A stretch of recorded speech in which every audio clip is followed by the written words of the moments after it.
Hello everyone, welcome back to my channel. Friends, अगर आप channel पर न्यू हो तो प्लीज़ चैनल को सब्सक्राइब कर लीजिएगा और वीडियो को लाइक भी कर दीजिएगा। तो चलिए हम लव इज़ अ कर्स का पार्ट 2 शुरू करते हैं। वांग जी इतने साल से जिसको ढूंढ रहा था वो वेंग उसे अपने ही कॉलेज में मिला, पर उसका दिल इस बात से टूट गया कि वेंग के दिल में कोई और था। वो पर्सन कोई और नहीं, वांग जी का बड़ा भाई शिचेन था और वो वेंग के भाई जियांगचा के साथ रिलेशनशिप में था। वेंग जब अपनी आंखों के सामने शिचेन और जियांगचा को गले लगे हुए देखता है तो उसका दिल टूट जाता है। वो जब पीछे मुड़ता है तो देखता है कि लान वांग जी वेंग के ही पीछे खड़ा हुआ था। वेंग रो रहा था, तभी वांग जी उसे अपने गले से लगा लेता है। वांग जी वेंग से कहता है, क्या वेंग को वो याद है? तो वेंग गुस्से में वांग जी को अपने से दूर पुश कर देता है और कहता है, नहीं, मैं तुम्हें नहीं जानता और मेरे कभी करीब भी मत आना। मेरे दिल में सिर्फ एक ही अल्फ़ा है और कोई उसकी जगह नहीं ले सकता। जाने अनजाने में वेंग ने वांग जी को ये सब कह के बहुत ज़्यादा हर्ट कर दिया था। वांग जी गुस्से में अपनी मुट्ठी बंद कर लेता है। ये एक तरफा प्यार भी ना कितनी तकलीफ़ देता है। वेंग और वांग जी दोनों ही हर्ट हो रहे थे। वेंग अपने आंसुओं को पोंछता है और क्लास में जाकर बैठ जाता है। वांग जी चुपचाप बस वेंग को देखे जा रहा था। तभी क्लास में जियांगचा आता है और कहता है, वेंग सॉरी, वो मैं थोड़ा सा ना बिज़ी था, इसलिए तुम्हारी कॉल रिसीव नहीं कर पाया। वेंग अपनी नज़र नीचे करके बैठा हुआ था। वो कहता है, कोई बात नहीं। जियांगचा कहता है, वेंग क्या तुम रो रहे हो? ये कहते ही वो अपना हाथ वेंग की तरफ बढ़ाता है, पर बीच में ही वांग जी उसका हाथ पकड़ लेता है। जियांगचा देखकर चौंक जाता है। वांग जी कहता है, वेंग फिजिक्स का रिवीजन कर रहा है। तो जियांगचा कहता है, ओह ओह। ये कहकर वो पीछे की सीट पर जाकर बैठ जाता है। वेंग रोता ही जा रहा था, पर वो ये बात जियांगचा से कह भी तो नहीं सकता था ना। वांग जी को वेंग की हालत देखकर बहुत तकलीफ़ हो रही थी। तभी वांग जी के पास एक कॉल आती है। वो कॉल जिन जीशुन की थी। वांग जी कॉल को रिसीव नहीं करना चाहता था, पर जिन जीशुन उसे कॉल करता ही जा रहा था। वो क्लास के बाहर जाता है और कॉल को रिसीव करता है। जिन जीशुन कहता है, मिस्टर लान वांग जी, वो मुझे आपको याद दिलाना था कि आज आपकी एक मीटिंग है, आप भूले तो नहीं है ना? तो वांग जी कहता है, मैंने आपसे बोला था ना कि मुझे कॉल मत करिएगा, मुझे याद है। तभी उसे अपने पीछे किसी के खड़े होने का एहसास होता है। वहाँ पर वेंग था। उसे देखते ही वांग जी कॉल काट देता है। वेंग की आँखें सूजी हुई थी और लाल हो गई थी। वो कहता है, थैंक यू, पर मैंने अभी तक तुम्हारा नाम नहीं पूछा। वांग जी फ़ोन को अपनी पॉकेट में रखता हुआ कहता है, मेरा नाम लान वांग जी है। ये सुनकर वेंग कहता है, थैंक यू लान वांग जी, मुझे बचाने के लिए। ये कहकर वेंग जब पीछे मुड़ता है तभी वांग जी उसका हाथ पकड़ लेता है और कहता है, वेंग तुम ठीक तो हो ना? वेंग ये सुनकर चौंक जाता है, क्योंकि अभी तक तो उसने अपना नाम वांग जी को बताया ही नहीं था। वो कहता है, वांग जी तुम्हें मेरा नाम कैसे पता? मैंने तो अभी तक। तभी वांग जी की नज़र जियांगचा पर पड़ती है, जो कि उन्हीं दोनों की तरफ आ रहा था। वो तुरंत वेंग का हाथ पकड़ता है और वहाँ से जाने लगता है। वेंग को कुछ भी समझ में नहीं आ रहा था। वांग जी वेंग को लेकर क्लास से थोड़ा दूर आ जाता है। तभी वेंग वांग जी के हाथ से अपने हाथ को छुड़ाता हुआ कहता है, तुम ये क्या कर रहे हो? मैं सिर्फ तुमसे थैंक यू कहना चाहता था और मेरा कोई मतलब नहीं था। वांग जी वेंग को अपने गले से लगाने के लिए बेचैन था, पर वो किसी भी तरह से वेंग पर खुद को फोर्स नहीं करना चाहता था, क्योंकि प्यार में आप फोर्स नहीं कर सकते हो किसी पर। प्यार प्योर होता है, दिल से होता है। वांग जी के लिए जाना ज़रूरी था कि वेंग उस ब्रिज पर दोबारा कभी क्यों नहीं आया और वो इतने साल से कहाँ था। यानली घर पर अपने दोनों भाइयों का इंतज़ार कर रही होती है। तभी घर की डोर बेल बजती है। यू जियुआन वेंग को ज़्यादा पसंद तो नहीं करती थी, पर उसने वेंग के साथ कभी गलत भी नहीं किया। यानली तुरंत अपने दोनों भाइयों को गले से लगा लेती है और कहती है, मैंने तुम दोनों को बहुत मिस किया। वेंग ने अपने आप को किसी तरह से संभाल रखा था, पर वो ये अच्छे से जानता था कि अपनी बड़ी बहन से वो कुछ छुपा नहीं पाएगा। वो कहता है, शिजे मैं बहुत थक गया हूँ, मैं थोड़ी देर अपने रूम में आराम करना चाहूँगा।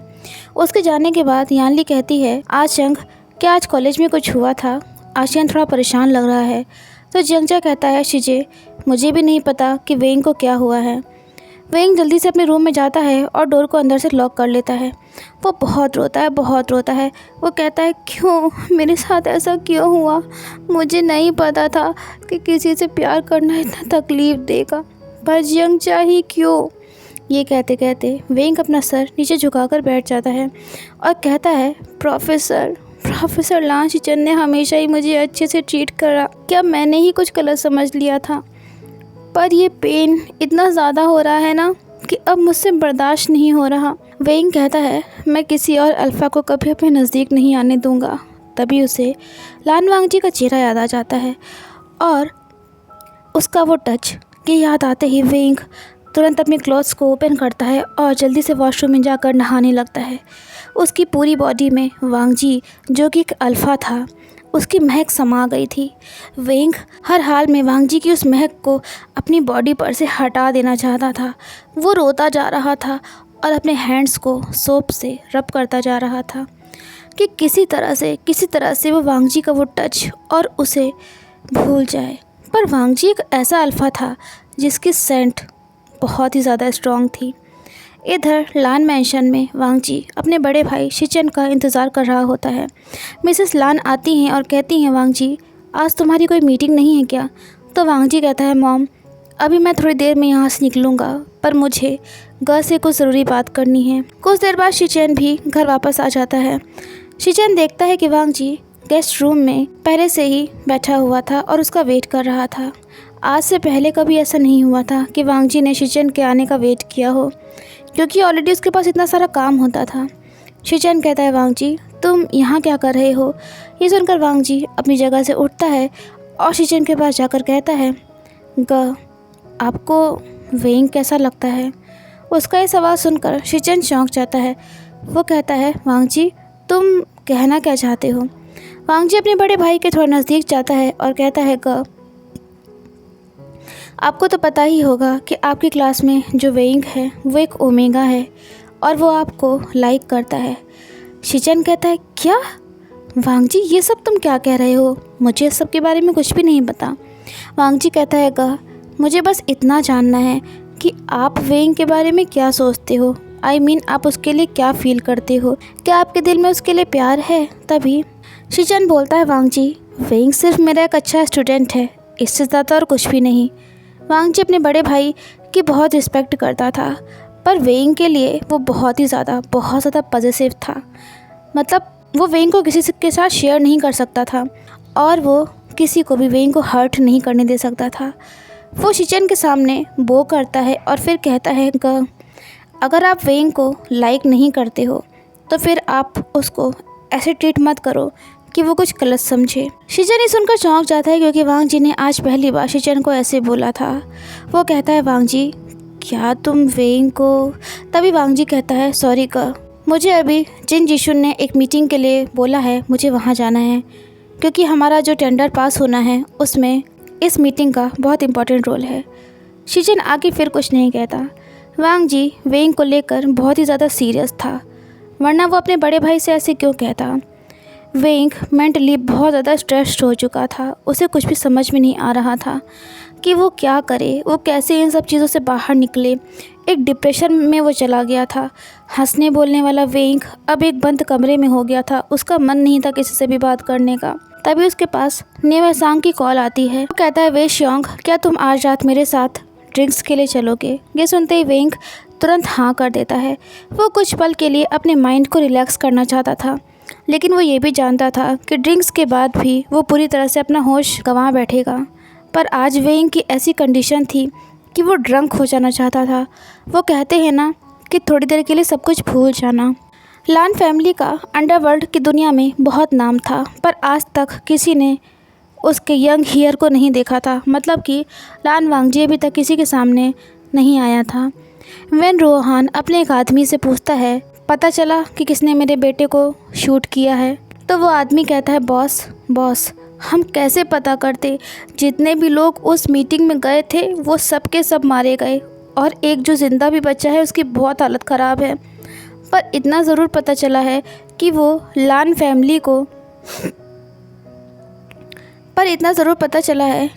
फैमिली से बिलोंग करता है।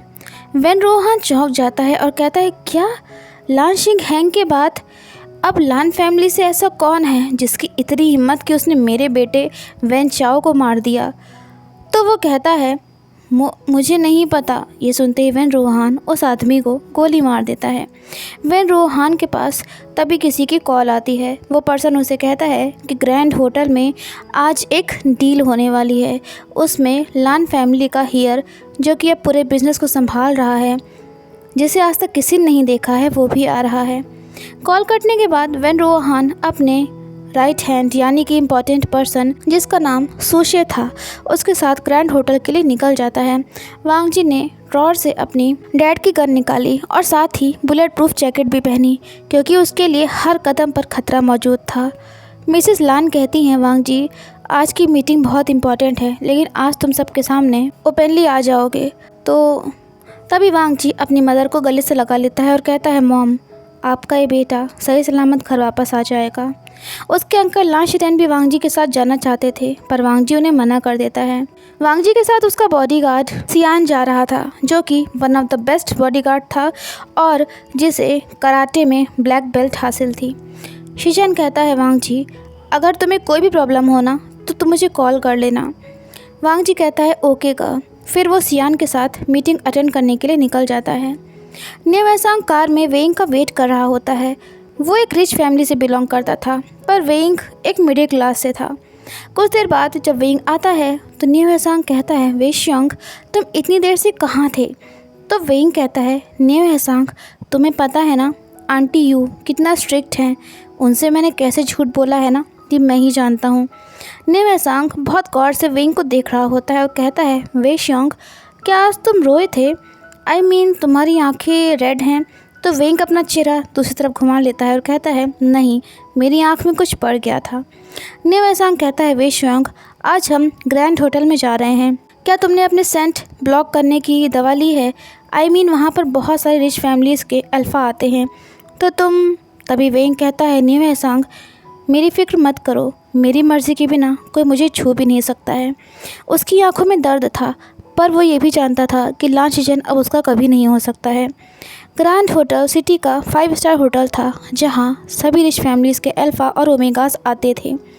वहाँ पर बड़ी बड़ी डील्स होती थी और वो प्लेस माफियाज़ के लिए बहुत ही सेफ था।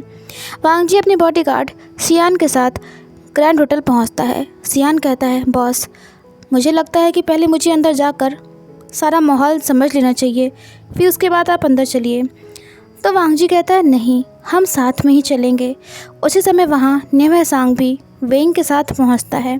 तभी जब वांग जी अपनी नज़र घुमाता है तो उसे सामने वेंग दिखता है। वो उसे वहाँ देखकर चौंक जाता है, पर अचानक से वहाँ इतने सारे लोग आ जाते हैं जिसकी वजह से वांग जी वेंग को सही से नहीं देख पाता और वेंग उस भीड़ में कहीं गायब हो जाता है। सियान कहता है, बॉस आप किसे ढूंढ रहे हो? तो वांग जी कहता है, कुछ नहीं। वांग जी को लगता है कि शायद ये उसका एक वहम था। सियान कहता है, बॉस टाइम हो रहा है, हमें अंदर चलना चाहिए। इधर वेंग होटल में अंदर जाने से मना कर रहा था। वो कहता है, न्यू ये तुम मुझे कहाँ लेकर चले आए हो? तुम्हें पता है ना कि मैं यहाँ का खर्चा अफोर्ड नहीं कर सकता हूँ। तुम्हें अच्छे से पता है ना न्यू ये बात। न्यू वेंग के कंधे पर हाथ रखता है और कहता है, वेशियोंग किसने कहा कि तुम्हें खर्चा करना पड़ेगा? तुम्हारा ये दोस्त है ना, ये कब कमाएगा? बहुत मुश्किल से वेंग उस 5 स्टार होटल के अंदर जाने के लिए तैयार होता है। वांग जी का दिल बेचैन सा हो रहा था, क्योंकि उसे ऐसा लग रहा था कि वो सच में वेंग ही था। वेंग और न्यू जब होटल के अंदर जाते हैं तो वेंग तो शॉक्ड हो जाता है, क्योंकि उसने आज तक इतना आलीशान होटल नहीं देखा था। तभी वहाँ पर कुछ रिच अल्फास की नज़र वेंग पर पड़ती है। वो वेंग की सेंट्स की तरफ खींचते चले आते हैं, पर वेंग को उन सब में से किसी में भी इंटरेस्ट नहीं था। तभी एक अल्फ़ा शीजेंग वेंग का हाथ पकड़ लेता है और कहता है, तुम कितने ब्यूटीफुल ओमेगा हो, क्या तुम मेरे साथ ड्रिंक्स के लिए चलोगे? तभी वेंग झटके से अपना हाथ खींच लेता है और कहता है, नहीं मुझे आपके साथ जाने में कोई इंटरेस्ट नहीं है। न्यू हंसता है, क्योंकि वो जानता था कि सिचुएशन बिगड़ सकती है। वो कहता है, ओ सॉरी मास्टर शीजेंग, ये मेरा दोस्त है और ये पहली बार आज यहाँ आया है।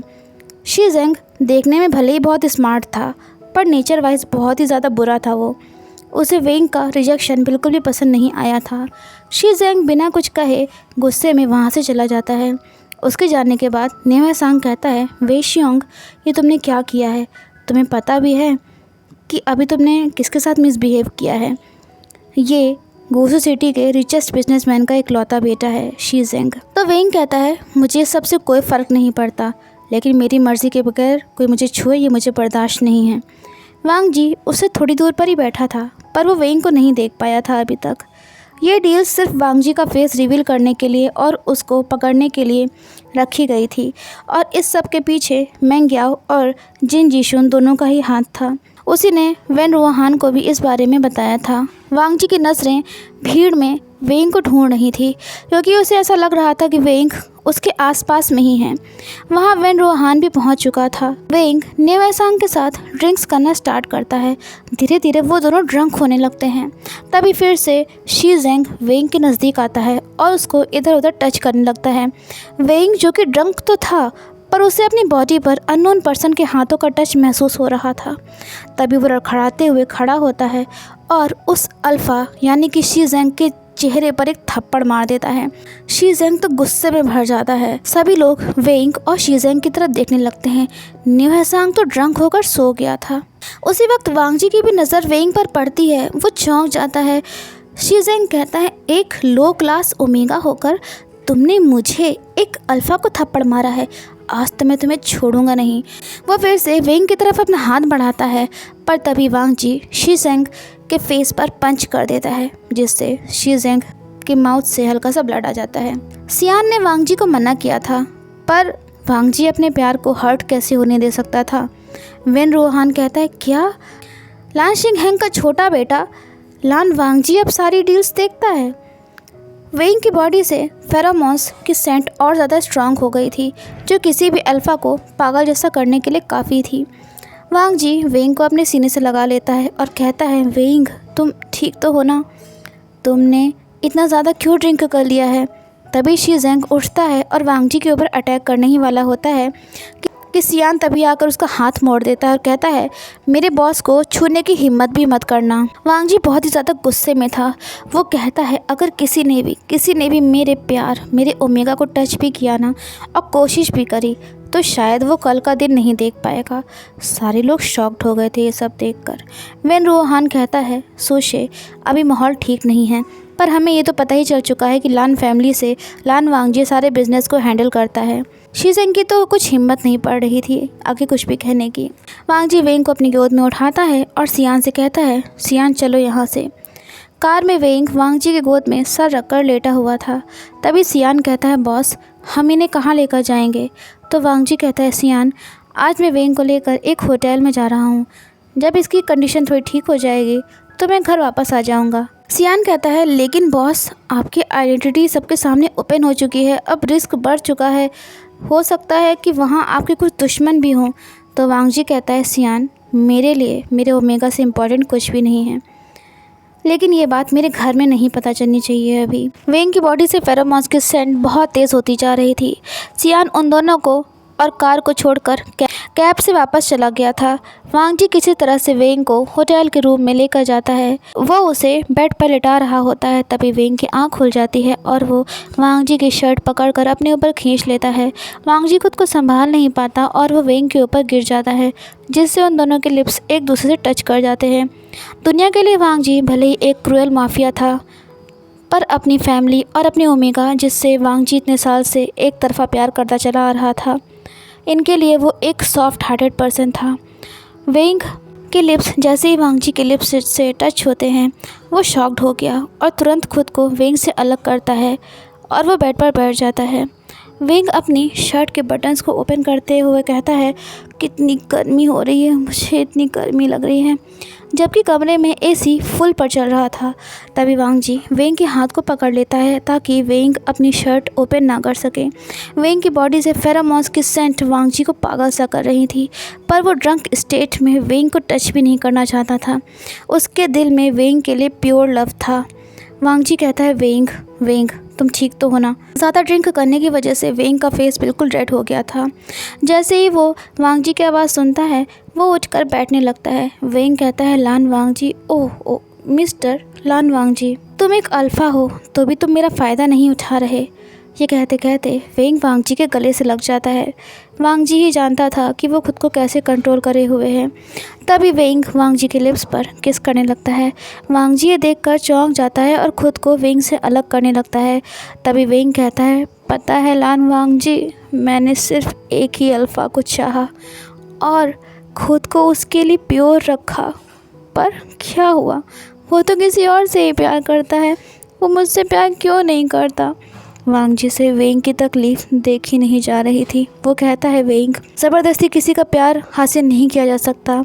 तभी वेंग कहता है, वांग जी, मैं एक ओमेगा हूँ, न जाने कितने अल्फ़ा मेरे पीछे पड़े थे, पर मैं हमेशा ही सबसे दूर रहा।